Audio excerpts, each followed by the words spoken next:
E aí, galera ligada aqui na Rede Coxa, Vini Garcia aí para fazer mais uma análise para vocês. Dessa vez para falar do Matheus Oliveira, o famoso filho do Bebeto, o Bebetinho aí, que tá para chegar aí no Coritiba, tá para finalizar, para ser anunciado, diz que já está em Curitiba, inclusive. Curitiba deve finalizar essa negociação em breve e ele deve se tornar atleta do clube nos próximos dias para a sequência da temporada. Então, quem é esse Matheus Oliveira, esse filho do Bebeto, que tanto a galera conhece mais por filho do Bebeto do que por Matheus Oliveira, por aquilo que ele construiu no futebol de fato? Ele é um jogador que saiu cedo do Brasil, né? Ele é da base do Flamengo. Na época em que ele era da base, era muito especulado em grandes equipes, não que o Sporting de Portugal não seja uma grande equipe, está entre os 3 maiores de Portugal, junto com Porto e Benfica, só que ele foi especulado e chegou a ser especulado na Juventus, por exemplo. Então, é um cara que na base do Flamengo ele já traía uma certa expectativa. Expectativa essa que não correspondeu. Ele, obviamente, primeiro não foi para a Juventus, segundo que em Portugal ele chegou no Sporting, não jogou, foi para o Vitória de Guimarães, de lá voltou para o Sport e não correspondeu.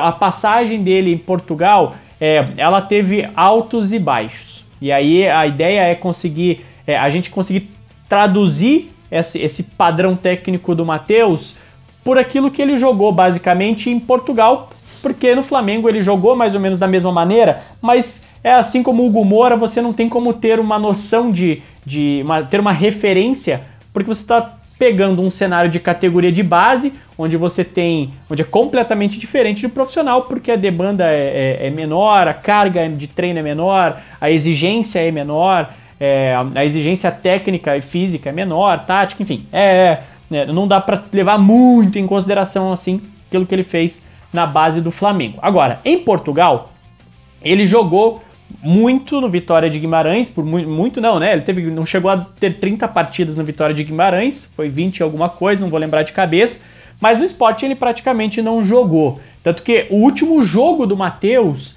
foi em maio de 2019. Então acho que aí a gente já puxa um cenário muito semelhante ao cenário do Cerutti. Então é uma aposta do Coritiba em um jogador que tem sim uma certa carência no elenco, que é um meia, mas é um cara que não joga há mais de um ano. Então ele não entra em campo desde maio de 2019. Isso é preocupante pelo ritmo de jogo, quanto tempo ele vai levar para conseguir ter ritmo de jogo, parte física, tudo isso acaba sim sendo uma preocupação, não tem como não ser. Na parte técnica, o Matheus ele é meia esquerda. Ele é um cara que vocês vão ver que ele joga na faixa central para a esquerda. Então ele é um meia esquerda. Hoje, quem faz essa função no Coritiba? Quem é um jogador nessas características? O Galdesani. Então ele é um cara que hoje, em termos daquilo que ele jogou tanto no Vitória de Guimarães, quanto em uma ou outra partida que ele fez pelo Sport e também no Flamengo, porque esse mapa de calor é da carreira inteira dele, mostra que ele sempre atuou por esse lado esquerdo do campo. Agora, qual é a diferença? Vinícius, então o Coxa está contratando um cara para competir com o Galdesani? Talvez não, por aquilo que ele mostrou em Portugal.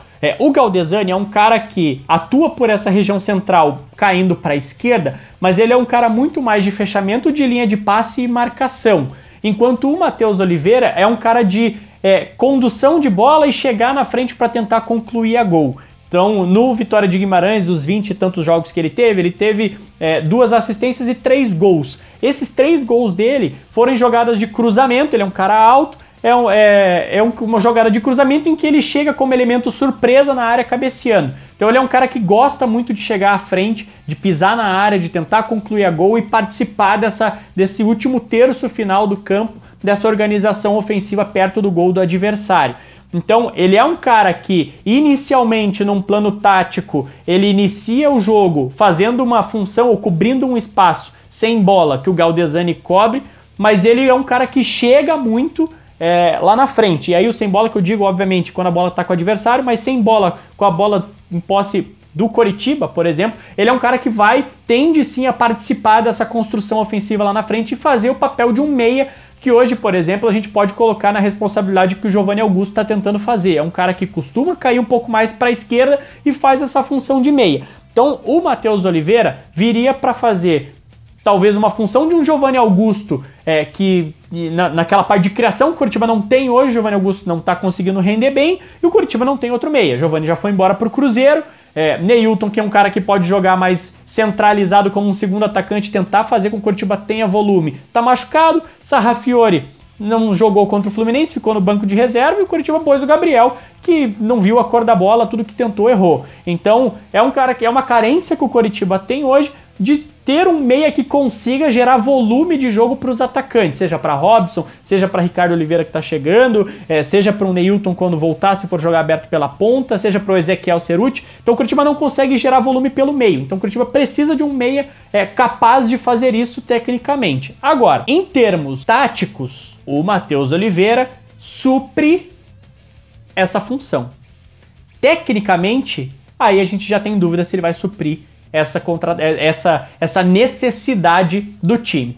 E aí eu não atribuam isso a uma opinião geral da Rede Coxa, isso é uma opinião do Vinícius, como analista da Rede Coxa, uma opinião minha. Eu não contrataria o Matheus Oliveira. Se você me dissesse, você tem a opção, Vinícius, de mandar o Giovanni embora para o Cruzeiro, e aí ele vai te abrir um espaço de salário, e aí você traz o Matheus Oliveira para suprir a carência do Giovanni, por exemplo. Eu não faria isso.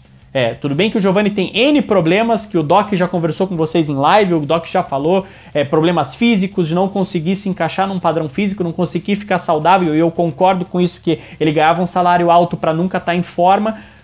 Só que você não repõe um cara com uma qualidade técnica faltante, com a saída do Giovanni, com o Giovanni Augusto não correspondendo, com o Matheus Oliveira.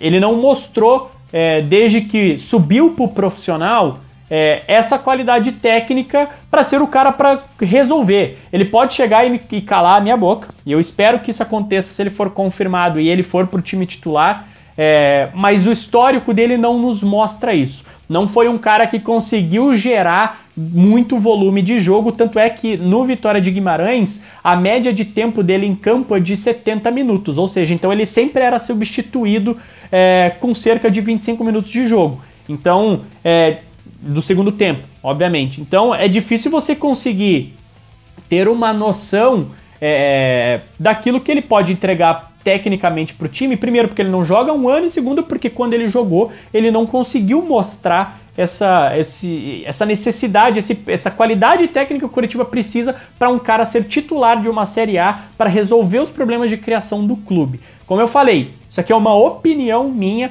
além de ter feito a análise para vocês daquilo que ele pode desempenhar em campo e que ele deve desempenhar, eu tô dando uma opinião minha de que eu não contrataria esse jogador e não acho que ele seja o jogador ideal para resolver os problemas de criação do Coritiba. Mas ele tá aí, possivelmente vai ser contratado, e é mais uma opção para o Coritiba, que provavelmente o Jorginho vai usar, colocando em campo para tentar criar, principalmente por esse lado esquerdo, e quando tiver ali um Neilton, se você inverter e jogar, possivelmente, se o Robson sair do time e tiver um Cerutti pela direita e o Neilton pela esquerda, por exemplo, ou o Robson pela direita e o Neilton pela esquerda, ele consegue gerar um volume, talvez, uma associação boa, a gente torce para isso, porque ele é um cara com mobilidade, até por mais que seja um cara alto, ele não é um cara lento, então ele tem uma boa mobilidade, e se ele fosse lento, ele não atacaria bem o espaço para chegar na área, mas é um cara que tecnicamente não mostrou ainda que pode ser um cara que chegue para ser titular e ajudar a equipe. Talvez, pelo menos na minha opinião, vai ser um cara muito mais para compor elenco, e aí vai muito mais da negociação, da parte financeira, para saber se vai valer a pena esse custo-benefício ou não. Beleza? Aquele mesmo recado de sempre, de fim de vídeo, de análise. Já se inscreve aqui no nosso canal na Rede Coxa, segue a gente lá no Twitter, no @Rede Coxa no Instagram, no Facebook, segue a gente lá, dá essa moral, comenta com a gente nos vídeos aqui embaixo, comenta lá no nosso Twitter, participa aí, vamos trocando essa ideia também ao longo dos próximos dias. Beleza, galera? Tamo junto, saudações alviverdes.